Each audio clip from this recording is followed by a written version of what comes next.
माँ चली अमेरिका। निधि का नेचर बचपन से ही शर्मिला था। वो ना ज्यादा लोगों से बात करना पसंद करती और ना ही ज्यादा मिलना जुलना। निधि, ये पैसे ले जरा और बाजार से चीनी तो ले आ। नहीं माँ, मैं नहीं जाऊंगी, मुझे शर्म आती है, आप भी चले जाओ ना। अरे पता नहीं क्या करेगी ये लड़की। जीवन में कभी कुछ किया ही नहीं सिवाय पढ़ाई और घर के कामों के। इसकी शादी भी आसपास ही कहीं करवा दो, दूर जाकर इसका गुजारा कैसे होगा। निधि सुनती सबकी, समझती भी, लेकिन चुप करके रह जाती।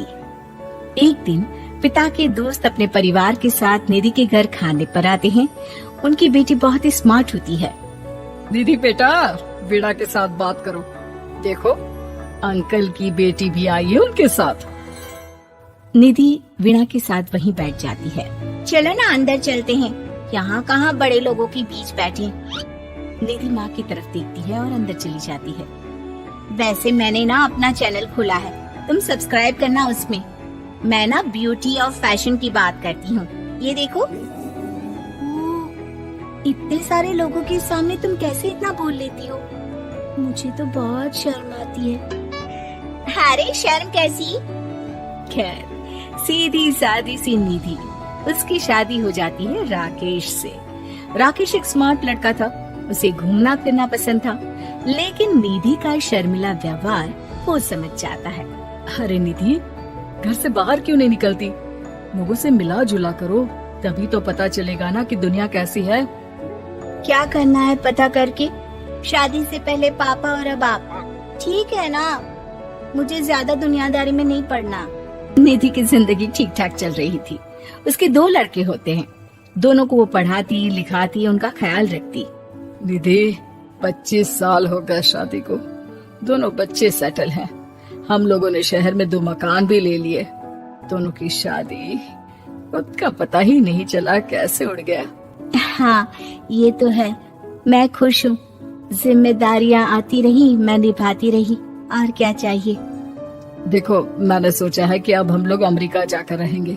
यहाँ की जिंदगी तो जी ली। वैसे मुझे वहाँ बहुत अच्छी नौकरी मिल रही है। मैं कैसे चलूंगी? मुझे वहाँ का कुछ नहीं पता। अब तो जानते हैं ना कि मैं घर से बाहर ही कम निकलती हूँ। अरे तो क्या हुआ, वहाँ भी घर में ही रहना है ना, मैं हूँ ना, नौकरी करूँगा। निधि मान जाती है और पति के साथ अमेरिका चली जाती है। माँ, तुम्हारी बहू को बच्चा होने वाला है, तो क्या तुम 2 महीने के लिए यहाँ आ सकती हो? मुझे तुम्हारी बहुत जरूरत है, मैं टिकट भेज देता हूँ। हाँ, ये तो बहुत खुशी की बात है। मेरा भी मन सबसे मिलने का कर रहा था, पर क्या माँ, पर अब मैं आऊंगी कैसे? पापा से बात करती हूँ। देखो माँ, प्लीज बहाना मत बनाना। तुम जानती हो ना, इस वक्त में मैं किसी पर भरोसा नहीं कर सकता हूँ। निधि पति को सारी बात बताती है। क्या आप भी चलेंगे? निधि, आने जाने में बड़ा खर्च हो जाएगा, ऊपर से मुझे यहाँ छुट्टी नहीं मिलेगी। बहू पर वक्त ऐसा है कि तुमको तो जाना ही पड़ेगा। मैं अकेले दुकान तक तो नहीं जा पाती, इतनी दूर भारत कैसे जाऊंगी? मुझसे नहीं होगा। लेकिन सबके कहने पर निधि को जाना ही पड़ता है। एयरपोर्ट में घबराई निधि एक मुसाफिर से कहती है, मैं ना भारत जा रही हूँ, दिल्ली जाने वाली फ्लाइट। सब मिलकर निधि की मदद करते हैं और फाइनली निधि भारत पहुँच जाती है, जहाँ बेटा उन्हें घर ले आता है। वाह माँ जी, यहाँ तो मैं भोपाल तक नहीं जा पाती, आप अमेरिका से आ गई। भाई, चालाकी तो औरतों में होनी ही चाहिए। यहाँ हम बुद्धू के बुद्धू रह गए। निधि इतनी दूर और लंबा सफर करके थक जाती है। वो चुपचाप बैठ जाती है। बैठना नहीं है माँ जी, बच्चा पकड़ना है, ये लीजिए। और हाँ, घर का काम तो मैं करूँगी नहीं, जानती है ना शरीर कच्चा सा है, तो मुन्ने को सुलाकर कुछ बना लीजिएगा। निधि को बहू का व्यवहार बहुत बुरा लगता है। जैसी भी थी, पिता और पति की हमेशा लाडली रही थी निधि। निधि बेटी की तरफ देखती है। माँ, वो काम वाली कोई मिल नहीं रही है ना, मैं देखने की कोशिश तो कर रहा हूँ। जैसे ही मिल जाएगी वो संभालेगी सारा काम। अरे कैसी बात कर रहे हो? जब पहले मैंने कहा था कि अमेरिका से इनके टिकट पे जो पैसा खर्च कर रहे हो उतने में नौकरानी रख लो, तो नहीं, मेरी बात पर विश्वास नहीं था। कि ना कोई मेरे बच्चे को अच्छे से नहीं संभालेगा। अब इनका भी खर्चा और नौकरानी का भी खर्चा। अरे ना जी ना, मैं नहीं संभाल सकती। निधि जैसे तैसे 2 महीने रहकर वापस अमेरिका चली जाती है, लेकिन वहाँ जाते ही जैसे राकेश उसे देखता है उसके गले लग जाता है। ये क्या हालत बना रखी है निधि, कैसी लग रही हो? खाना नहीं खाती थी क्या? क्या हो गया? निधि पति से कुछ नहीं कहती, बस रोती ही चली जाती है। मैं नहीं चाहूंगी कभी भी भारत, आप मुझे हमेशा यहीं रखना अपने पास। राकेश बेटे को फोन करता है। तुम्हारी माँ की जो दुर्दशा करके तुमने भेजा है ना, मुझे पता होता तो मैं अपनी बीवी को कभी तुम्हारे पास नहीं भेजता। पापा, आप तो रीना का नेचर जानते हैं ना, माँ पर हावी रहती थी, अब मैं तो ऑफिस चला जाता था। वो माँ पर चिल करती है और माँ भी इतनी सीधी है कि चुपचाप सहती रही। मुझे माफ कर दीजिए पिताजी। खैर, राकेश कहता भी क्या, प्यार दुलार के साथ अपनी निधि को संभालने में लग जाता है।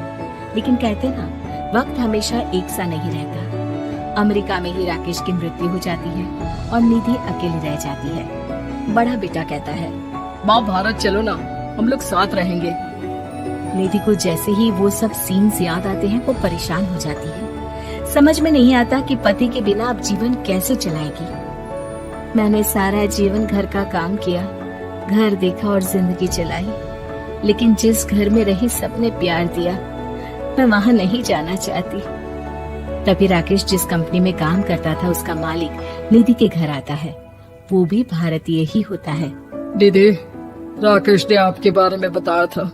जब से आप भारत से लौटी थी उसे आपकी बहुत चिंता रहती थी, इसलिए उसने मुझसे कहा था कि कभी अगर वो ना रहे तो मैं आपको ये पैसे दे दूं। और हाँ, हम लोगों की कंपनी में आपके लिए नौकरी भी है। निधि पति के पैसे देकर मन में तसल्ली करती है और नौकरी के लिए हाँ कर देती है। अरे पागल है क्या माँ, कैसे नौकरी करोगी? ये अमेरिका है, दिल्ली नहीं। वहाँ तो तुम घर से निकल भी नहीं पाती थी, यहाँ कैसे? मेरे पति, मेरे पिता मुझे खुश देखना चाहते थे। वो लोग जब तक थे मुझे किसी चीज के लिए ना फोर्स किया, ना कभी कमी होने दी। पर अब मुझे जीवन जीने के लिए घर से निकलना ही होगा। बेटा, तुम तो अगली फ्लाइट से भारत लौट जाओ, मैं यहीं खुश हूँ।